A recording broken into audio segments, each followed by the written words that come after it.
ఓం మహాగణాధిపతయే నమః. ఓం గురుభ్యో నమః. ఓం శ్రీమాత్రే నమః.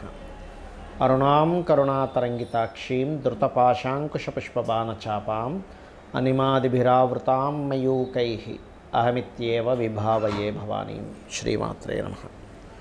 ప్రేక్షకులకి ఆ లలితాంబిక అమ్మవారి యొక్క అనుగ్రహం పరిపూర్ణంగా కలగాలని మనస్ఫూర్తిగా కోరుకుంటూ, మనకి ఉగాది నుంచే కొత్త సంవత్సర ఫలితాలు చూస్తాం. అయితే చాలామంది చేస్తున్న రిక్వెస్ట్ ఏంటంటే, సార్ మేము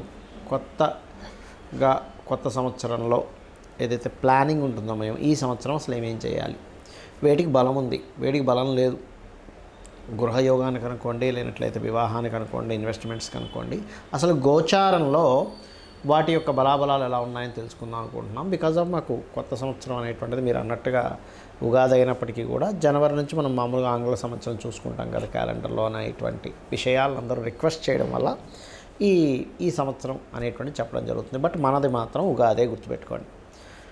అయితే ఇక్కడ గ్రహస్థితులు ఏ విధంగా ఉన్నాయి, ఎందుకంటే మనకి ఎప్పుడూ కూడా ఉగాది సంబంధించినవి చెప్పినా, లేకపోతే కొత్త సంవత్సరం మనకి తెలుగు సంవత్సరం అయినా ఆంగ్ల సంవత్సరం అయినా సరే ఒకటే రూల్ ఏంటంటే, మేజర్ ప్లానెట్స్ ఎప్పుడైనా సంవత్సర ఫలితాలు చెప్పేటప్పుడు జీవుడైనటువంటి గురువు, కర్మకారకుడైన శని, కాలానికి మోక్షానికి కారకులైన రాహుకేతువులు సంవత్సర ఫలితాలు ఎక్కువ ప్రాధాన్యం చూపిస్తారు. మిగతా అంతా కూడా నెల ఫలితాల్లో, పక్ష ఫలితాల్లో వస్తాయి.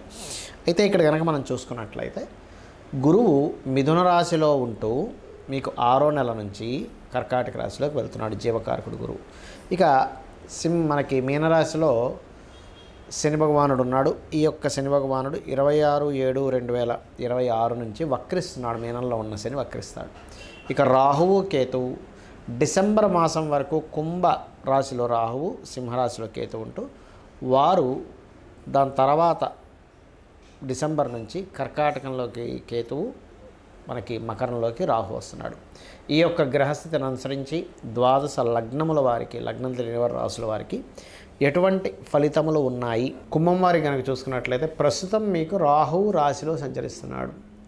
రాహు ఎప్పుడైతే రాశిలో సంచరిస్తుంటాడో కొన్ని స్వప్న సంబంధించిన విషయంలోని, లేకపోతే తెలియని ఒక కంగారు, ఏదో తెలియని మనసు కొంచెం కకలావికలంగా ఉండడం జరుగుతూ ఉంటుంది.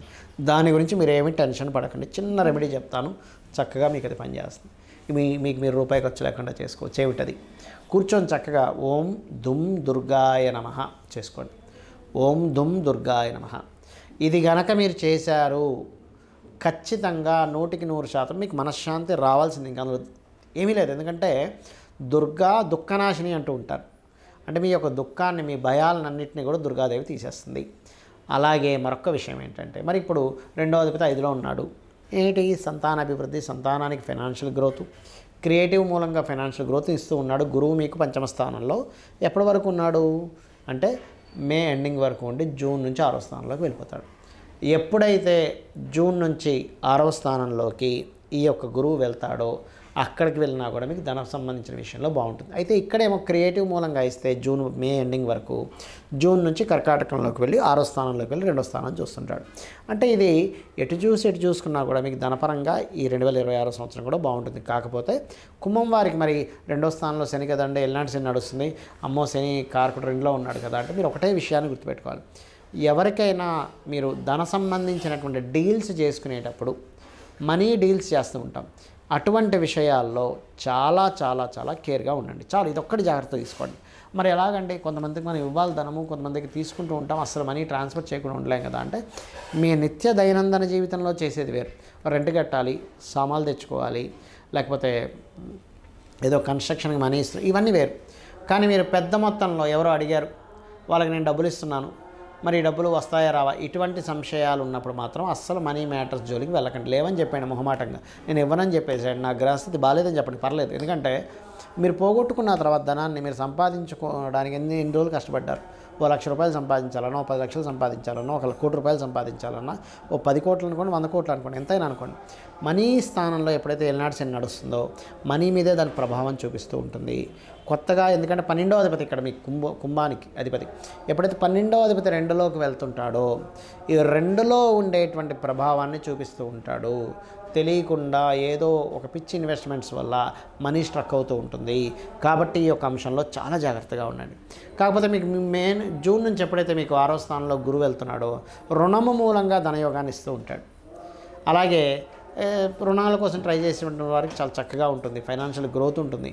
అదేవిధంగా కొంత ఈ 6వ స్థానంలో గురువు వెళ్ళినప్పుడు ఉద్యోగ సంబంధించిన విషయంలో కూడా జూన్ మాసం నుంచి చాలా అద్భుతంగా ఉంటుంది. ప్రమోషన్స్కి బాగుంటుంది, ఉద్యోగ ప్రయత్నాలు సఫలీకృతం అవుతాయి. కాకపోతే మరి ఉద్యోగ ప్రయత్నాలు చేసేటప్పుడు మనకి ఇంకా బాగా ఉండాలి, ఏళ్ళనాడ్సిన 2లో ఉంది కదా అని అనుకుంటే ఓం అనాకలిత సాదృశ్య చుబకశ్రీ విరాజితాయ నమః చేసుకుంటే తద్వారా మీకు ఏళ్ళనాడ్సిన ప్రభావం తగ్గుతుంది.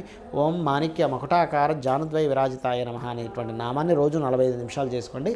ఖచ్చితంగా మీకు ఏదైతే మీరు ఉద్యోగ సంబంధించిన విషయంలో స్ట్రెస్ అవుతున్నారో అది 100% తగ్గిపోతుంది. గుర్తుపెట్టుకోండి, తొలగిపోతుంది ఆ యొక్క ప్రభావం అనేటువంటిది. అంటే మనం జాతకం చూపించుకున్నప్పుడు అసలు ముఖ్యంగా చూసుకోవాల్సింది ఏమిటంటే టైమింగ్. అసలు మీరు ఏ సమయంలో మీ లైఫ్లో మెయిన్ టర్నింగ్ పాయింట్స్ ఏవైతే ఉంటాయో వాటి గురించి తీసుకోవాల్సిన నిర్ణయాలన్నీ కూడా చాలా స్పష్టంగా జ్యోతిష్ శాస్త్రంలో చెప్పబడుతుంది. దీనికి మరి ఏమిటి ప్రామాణికం అంటే ఒక జాతకం తీసుకున్నప్పుడు పాస్ట్ జరిగినటువంటివి కొన్ని చెప్తాం, వాళ్ళ ఇంట్లో వాళ్ళ గురించి చెప్తాం. ఎందుకంటే అప్పటి వరకు ఆ వ్యక్తిని చూడలేదు, వాళ్ళ ఇంట్లో వాళ్ళ గురించి తెలియదు, కానీ ఎలా చెప్తారంటే దాన్ని జ్యోతిష్ శాస్త్రం అంటారు. అయితే మరి ఏమేమి కావాలి మనకి ఇక్కడ ఒక జాతకం చూసి చెప్పడానికి? నేము, డేటు, టైము, ప్లేస్ సరిపోతాయి, పర్ఫెక్ట్గా ఉండాలి ఇవి తీసుకున్నప్పుడు మరి ఏమిటి ఉపయోగము? ఎందుకంటే జాతకం వల్ల ఏమిటి ఉపయోగం చాలామందికి సందేహాలు ఉన్నాయి. ఇప్పుడు మీరు స్ట్రెంగ్త్గా ఉండాలి, లైఫ్లో చాలా స్ట్రాంగ్ అవ్వాలి. లగ్నము పాడైతే మనిషి స్ట్రాంగ్ ఉండడు. ఒక్కోసారి పాపగ్రహ సంబంధాలు, పాప ఫలితాలు ఇచ్చే సంబంధాలు ఉన్నప్పుడు మరీ విపరీతమైన స్ట్రాంగ్ కూడా అవుతాడు. బట్ ఎందుకు అలా ఉందని చెప్పేది మీ లగ్నం చెప్తే. చాలామంది చూడండి, ఎంతో కష్టపడుతున్నానండి, నాకు డబ్బులు రావట్లేదు, ధన సంబంధించిన విషయంలో చాలా ఇబ్బంది పడుతున్నాను, నాకేమిటి అని ఇబ్బంది పడుతూ ఉంటారు. అటువంటి అప్పుడు మీరు మీ ధనాధిపతి ఎక్కడున్నాడు, 12 లగ్నాల్లో ధనాధిపతి ఎవరు, ఎక్కడున్నారు, మీకు అసలు ధనయోగం కలిగించేటువంటి వృత్తులు ఏమిటి, వ్యాపారాలు ఏమిటి అనేటువంటిది మీ సెకండ్ లార్డ్ చెప్తాడు. అందుకని మీ ధనాధిపతి ఎవరో తెలుసుకోవాలి. దానికోసం జ్యోతిష్ శాస్త్రాన్ని మీరు తెలుసుకోవాలి. అలాగే ఒక్కొక్కసారి ఏమవుతుంటుందంటే మనం ప్రయత్నం చేస్తుంటాము, కానీ ఎన్ని ప్రయత్నాలు ఎంత నిజాయితీగా ఎంత ధర్మబద్ధంగా ఉన్నా మన ప్రయత్నం సక్సెస్ అవ్వదు. అర్థం కాదు ఏమిటి అసలు దేవుడు ఉన్నాడా లేడా, నేను ఆలయానికి వెళ్ళానండి అంటే. ఇక్కడ నేను అనేది ఏంటంటే, నేను చిన్న ఎగ్జాంపుల్ చెప్తాను. మీకు ఒక క్యాండిల్ వెలుగుతుంది, ఆ క్యాండిల్లో వెలుగుపెట్టారు, కాలుతుంది. దేవుడు ఉన్నాడా లేడా నాకు కాలడం ఏమిటి అంటే దాని ధర్మం అది చేస్తూ ఉంటుంది. అగ్ని యొక్క ధర్మాన్ని అగ్ని పాటిస్తూ ఉంటుంది. మీరు క్యాండిల్లో వెలిపెట్టి అయ్యో నాకు కాలిపోయింది, దేవుడు నాడు లేడా అనుకుంటే ఇది ఎలా ఉంటుందంటే షేర్ మార్కెట్ మీకు పనికి రాదు అని అనుకున్నాం. వెళ్ళి షేర్ మార్కెట్లో డబ్బులు పెట్టాం, పోయింది. నాకు దేవుడే ఉంటే నాకు షేర్ మార్కెట్లో డబ్బులు ఇవ్వాలంటే మీకు కర్మ బట్టి వస్తుంది. అది మీకు షేర్ మార్కెట్లో డబ్బులు రావాలంటే మీ జన్మజాతకంలో షేర్ మార్కెట్ మూలంగా డబ్బులు వస్తే ఉండే యోగం ఉంటే అందులోనే డబ్బులు వస్తాయి, వేరే దాంట్లో డబ్బులు రావు, గుర్తుపెట్టుకోండి. లేదంటే స్కూల్స్, కాలేజ్, టీచింగ్ ద్వారాలో అప్పుడు గురువు ఇస్తాడు, మెడికల్ రంగాల్లో రవి ఇస్తాడు, మానసిక సంబంధించిన ఫుడ్ రిలేటెడ్ చంద్రుడు ఇస్తాడు. ఇలా ఒక్కొక్క దానికి ఒక్కొక్కటి ఉంటుందనే విషయం మీరు అర్థం చేసుకోవాలి. మీరు చేసే ప్రయత్నం ఎందుకు సక్సెస్ అవ్వట్లేదని మీ థర్డ్ లాట్ బట్టి చెప్తుంది. అలాగే మీరు ఏ డైరెక్షన్లో ఉండే గృహం మీరు కొనుగోలు చేసుకుంటే మంచిది. ఎందుకంటే అన్ని దిశలు మంచివే, ఏ దిశ చెడ్డదనేటువంటిది లేదు. అలా చెడ్డదైతే పడమర దక్షిణమే చెడ్డదైతే మరి ఆ పరమాత్మ పడమర దక్షిణమే సృష్టించకూడదు, 2 దిశలే సృష్టించాలి. తూర్పు ఉత్తరమే సృష్టించాలి, పడమర దక్షిణం సృష్టించకూడదు, గుర్తుపెట్టుకోండి. మరి దక్షిణ పడమరాలు ఎందుకున్నాయి, నైరుతి ఎందుకుంది అంటే ఒక్కొక్క దిశకు ఒక్కొక్క ఎనర్జీ ఉంటుంది. ఆ రకంగా మీ పేరులో ఉండే మొదటి అక్షరాన్ని తీసుకొని మీరు అసలు ఏ దిశలో ఉండాలి, మీ జన్మజాతకంలో ఉండేటువంటి రాహుకేతువుల యొక్క స్థితిగతిని బట్టి, శుభగ్రహాలు పాపగ్రహాలు ఉండేటువంటి స్థితిగతులను బట్టి మీరు ఏ డైరెక్షన్స్లోకి వెళ్ళి ఉంటే మీ లైఫ్ మీరు పడుతున్నటువంటి కష్టానికి సరైనటువంటి ఫలితం వస్తుంది అనేటువంటిది వాస్తుపరంగా జాతకపరంగా చూసి చెప్పుకోవచ్చు.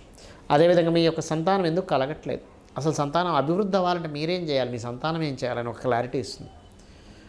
మీరు తీసుకునే నిర్ణయం ఈ నిర్ణయం ఇప్పుడు తీసుకోవచ్చా తీసుకోకూడదు అనేటువంటి విషయాన్ని చాలా స్పష్టంగా జ్యోతిష్ శాస్త్రం నిర్ధారిస్తుంది. అలాగే మరి కొంతమందికి అప్పుల పాలు అయిపోతూ ఉంటారు.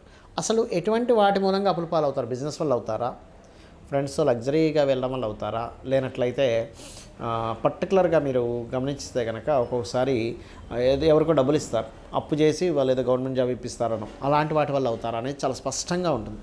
సో మీరు అప్పుల నుంచి బయటపడాలంటే ఏం చేయాలి, అసలు ఏ దానం చేసుకోవాలి. అలాగే వివాహానికంటే ఒక సమయం ఉంటుంది. టైమింగ్ మెయిన్గా అసలు ఎప్పుడు మీరు వివాహం చేసుకుంటే మంచిది. ప్రతి జాతకుడికి 3 నుంచి 5 సార్లు వస్తుంది. ఇప్పుడు మన సంవత్సర ఫలితాల్లో ఇక్కడ ఎప్పుడుంది గురుబలం, మన గురుబలం అంటారు కదా. కేవలం అంటే గురుబలం ఒక్కొక్క దానికి పనిచేస్తూ ఉంటుంది. వివాహానికి పనిచేస్తుందా, గృహానికి పనిచేస్తుందా, ధనం రావడానికి పనిచేస్తుందా, సంతానం కోసం పనిచేస్తుందా, ఇన్వెస్ట్మెంట్స్ కోసం పనిచేస్తుందా అనేది తెలుసుకోవాలి గురుబలాన్ని. ఆ రకంగా వివాహ సమయం ఎటువంటి మీ పర్సనల్ చార్ట్ చూస్తే ఎలాంటి అమ్మాయి వస్తుంది, అమ్మాయి ఏమైనా హెల్త్ ఇష్యూస్గా ఉంటుందా, లేకపోతే అబ్బాయి కావచ్చు అమ్మాయి కావచ్చు, వాళ్ళ యొక్క తత్వం ఏంటి, వాళ్ళ యొక్క మొండితనం ఏమిటి, వాళ్ళ అతమంచితనాలు ఏమిటి, అవన్నీ కూడా తెలుస్తాయి.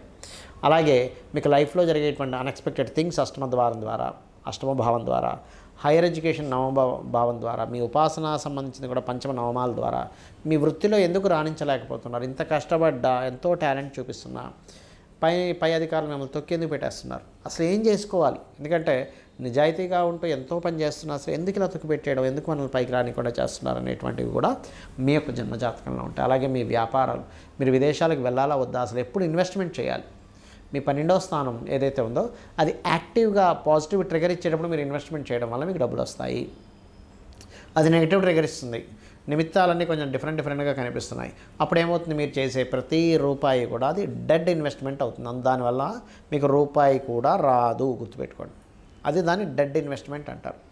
ఆ రకంగా అసలు మీకు డెడ్ ఇన్వెస్ట్మెంట్ అయ్యే టైం నడుస్తుందా, ఒక రూపాయికి ఇంకో రూపాయి వచ్చే సమయం నడుస్తుంది. ఎందుకంటే మీరు ఎంతో కష్టపడి రూపాయి దాచుకొని దాన్ని తీసుకెళ్ళి ఇంకో దగ్గర ఎక్కడో ఇన్వెస్ట్మెంట్ చేస్తారు, గోల్డ్లోనో, సిల్వర్లోనో, ల్యాండ్లోనో, గృహంలోనో.